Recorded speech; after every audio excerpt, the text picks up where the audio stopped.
rong xin cả chế có một tàu nâng nhỏ từ rong cha từ chỉ lưu xia rong đi cũ là xin chạy ta nó chỉ nó xó e lúa bùa lúa mùa lũ nắng nhỏ của tràn đu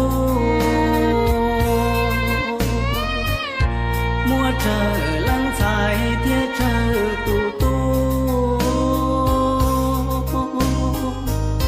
mùa nắng còn nhẹ lối gió lúa nú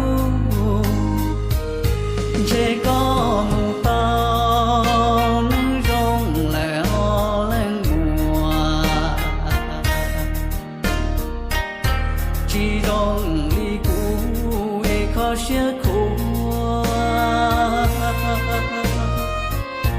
là ô lũ nắng nhon chùa của mùa nghe nu xanh dần cho kể tua chỉ lưu ý sao chỉ tao nhẹ mua nhẹ tu do mua ý nu cụ cho xia tu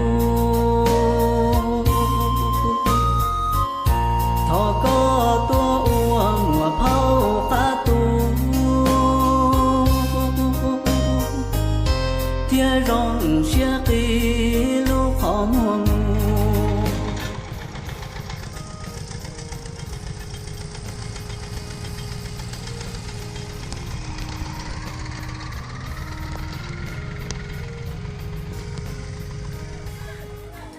Thầy ơi ơi, quý sư hạt ra rồi ơi.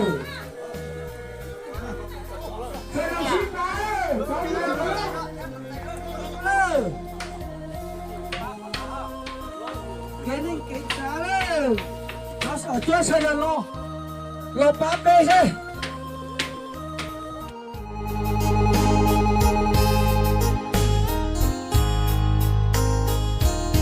chỉ có một tàu nắng rong lẻ ho lên mùa chỉ rong đi cũ e khó xia khô là ô lũ nắng nhon chùa của mùa nghe nu xanh dần cho kể tua chỉ lưu ý sao chỉ tao nhẹ mua nhẹ tu do mua